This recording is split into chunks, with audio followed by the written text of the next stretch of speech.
এক গরিব কৃষক ছিলেন।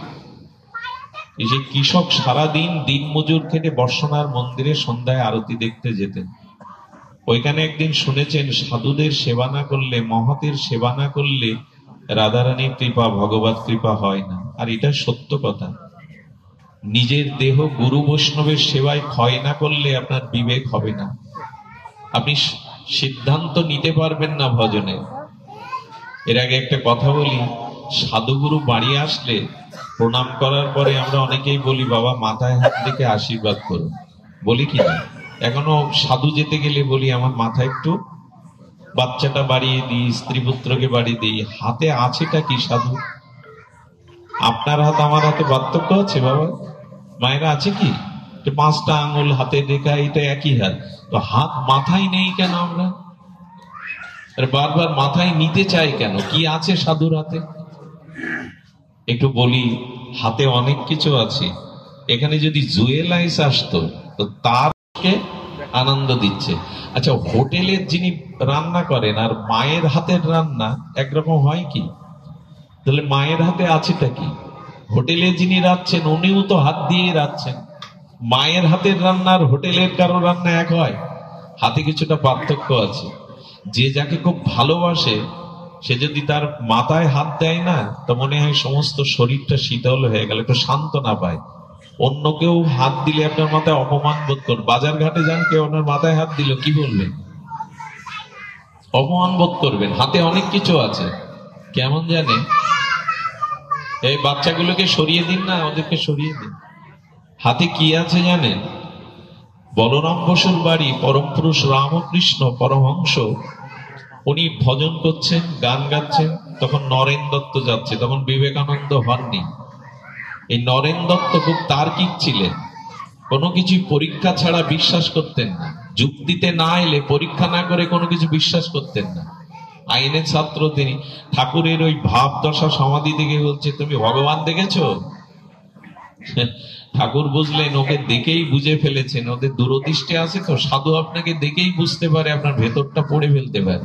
বললেন যেন তেন নয়, একেই তো খুঁজছি। উনি তখন বুদ্ধি করে বললেন, বুদ্ধি করে কেন, সত্যিই বললেন, দেখেছি রে, তোকে যেমন দেখছি ঠাকুরকে দেখেছি। ও যে দেখাতে পারেন। তখন ঠাকুর ওর মাথায় একটা হাত রেখেছিলেন। 3 দিন এই নরেন দত্তর ভাব কাটেনি, সমাধি কাটেনি, ভাবের ঘরে ছিলেন 3 দিন। তারপরে এসে ঠাকুর চরণে পড়ে বললেন, না, ওই হাতে কাজ আছে।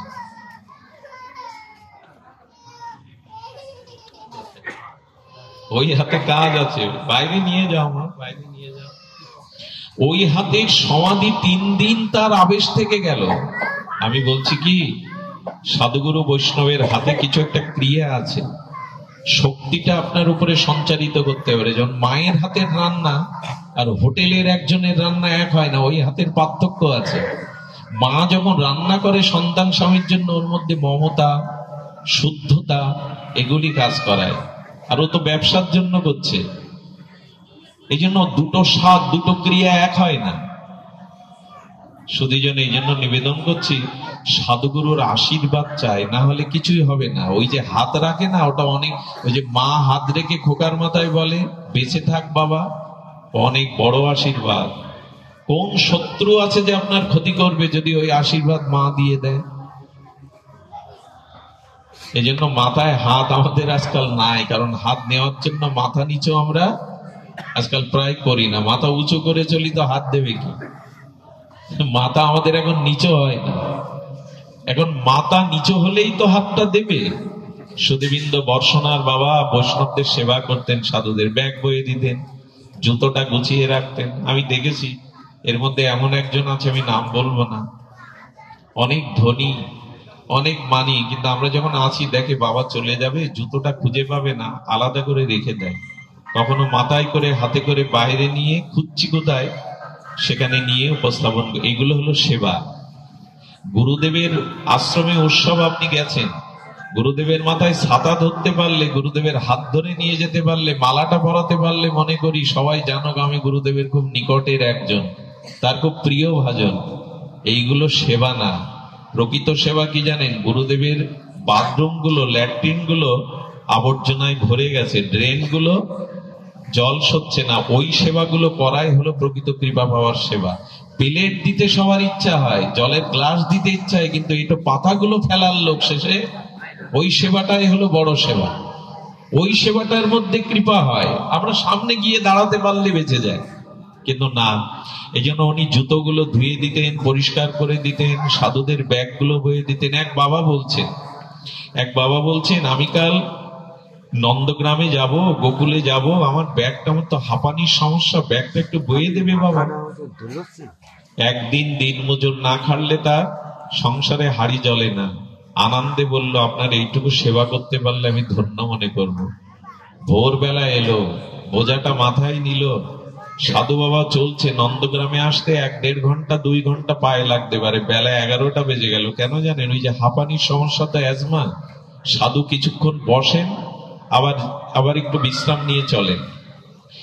11টায় না খেয়ে না দিয়ে মাথায় বোঝা নিয়ে এসে বলছে, বাবা আশীর্বাদ করুন আমি ফিরে যাই। এই কাঠফাটা রোদ্রে বোঝা বয়ে আনলে, সেই ভোর থেকে 11টা পর্যন্ত একটু প্রসাদ নিয়ে যাও নন্দ লয়ে। এসছেন বর্ষণা থেকে নন্দগ্রাম। বর্ষণা হলো রাধারানীর বাপের বাড়ি, আর নন্দগ্রাম হলো ওইটা কৃষ্ণের বাড়ি, একরকম রাধারানীর শ্বশুর বাড়ি। তো উনি তখন বলছেন, আপনাদের এখনো মনে করিয়ে দিই, উত্তরপ্রদেশে বৃন্দাবনে বিয়ের পরে যদি মেয়ের বাবা মেয়ের বাড়ি প্রথম যায়, তবে 1 গ্লাস জলও খায় না, এখনো ওই নিয়ম। প্রথমবার গেলে মেয়ের পিতা ওই বাড়ি কিছু পাবে না। তো বলছেন, রাধারানী আমার মেয়ে, তার শ্বশুরালয়ে এসছে, এখানে আমি কিছু পাবো বাবা না। বাবার চোখে তখন জল এসে গেছে। 5000 বছর আগের লীলা, 5000 বছর পরে এই গরিব কৃষক, শাস্ত্র জানে না, পণ্ডিত না, তবু কত শ্রদ্ধা। দেখো, রাধারানী মেয়ে, এই জন্য কিছু পাবে না। বললো, বাবা কিছু পাও? বললেন, না আমি পাবো না। ওই কাঠফাটা রৌদ্রে আসতে আসতে নন্দগ্রামের মধ্যে শেষ সীমায় এসে পড়ে গেছে অজ্ঞান হয়ে। কৃষ্ণ তখন বললেন, রাধাকে মেয়ে মনে করে, আর আমার গ্রামে এসে না খেয়ে মানুষটা পড়ে রয়েছে ধুলায়। গোবিন্দ তখন রাখাল বেশ ধরে একতলা প্রসাদ নিয়ে গিয়ে চোখে জল ছিটিয়ে বলছে, আপনি উঠুন, এই দেখুন আপনার জন্য আমি একটু প্রসাদ এনেছি, পেয়ে যান। বললো, আমি তো এখানে পাবো না, এটা নন্দগ্রামের মধ্যে, এখানে আমি আমার মেয়ের শ্বশুরালয়, এখানে কিছু পাবো না। সুধীবৃন্দ উনি পেলেন না, উঠতে গিয়ে আবার ওখানে পড়ে মূর্ছিত হয়ে গেলেন।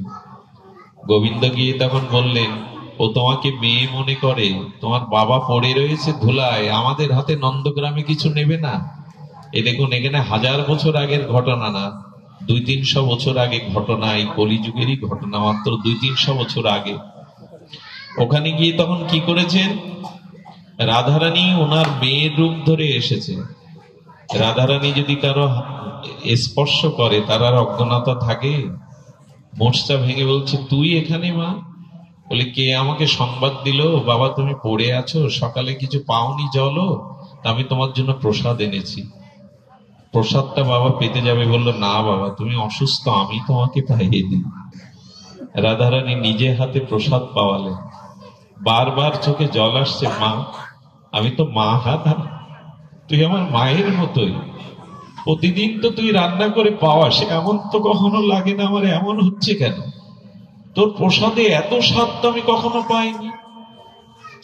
আসলে তো মেয়ের রূপ ধরে রাধারানী এসেছে, মেয়ের পরিচয় দিচ্ছে যে আমি মেয়ের শ্বশুর। 5000 বছর আগে লীলাটা তার এখনো বিশ্বাস ধরে রেখেছে। মা এত এত এত প্রসাদ, আস্বাদ্য প্রসাদ তো কখনো পাওয়াসনি। বলো, আজ হয়তো ঠাকুরের নাম করে নাম তুমি পেয়ে নাও তো। হাতে করে পাইয়ে, হাত মুছে দিয়ে, মুখটা প্রক্ষালন করে ধুয়ে দিয়ে বললেন, বাবা তুমি আস্তে আস্তে এসো, ঘরে কাজ আছে, আমি যাই। বাড়ি ওই প্রসাদ পেয়ে না চোখে জল আসছে। রাধারানীর হাতের প্রসাদ, যার চরণ মাথায় নিয়ে গোবিন্দ কাঁধে দেহি পদপল্লব ধরা, সেই রাধারানী তার বাবার পরিচয় দিয়েছে এইটুকু বিশ্বাসে, তাকে প্রসাদ পাইয়ে চলে গেল। বাড়ি গিয়ে বলছে, মা আমার সামনে একবার আয় তো, তোকে একবার দেখি, তুই এই প্রসাদ নিয়ে পাইয়ে এলি। বলে, কি বোকার মতো বলছো বাবা, আমি তো বাড়ি থেকে বেরোইনি, তোমার জন্য আমি প্রসাদ এখনো তো রান্নায় হয়নি, কোথায় পাবো? সঙ্গে সঙ্গে ঠাকুর ঘরে গিয়ে রাধারানীকে বললেন, তোমায় ভালোবাসতে পারিনি, আমার পাণ্ডিত্যও নেই, শুধু তোমাকে মেয়ে জ্ঞান, লাড়লি জ্ঞান করি, তাতে তুমি নিজে হাতে প্রসাদ পাইয়ে আসলে। এরকম একটু বোধ করুন না, ভগবান আমার পরিবারের একজন, আমার সন্তান রাধারানী, আমার কন্যা, এদের প্রতি যে ব্যবহার করেন, এদের প্রতি যে দায়িত্ব নেন, ওইটুকু ভালোবাসা ভগবানকে দিন না।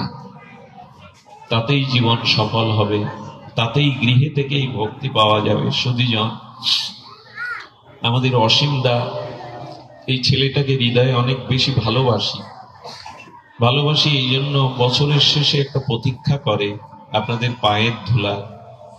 সংসারে যে গৃহে বছরান্তে একদিন সাধুগুরু সেবা, একটু হরিকথা হরিনাম হয় না, জানবেন ওটা শ্মশান, ওটা শ্মশান ভূমি।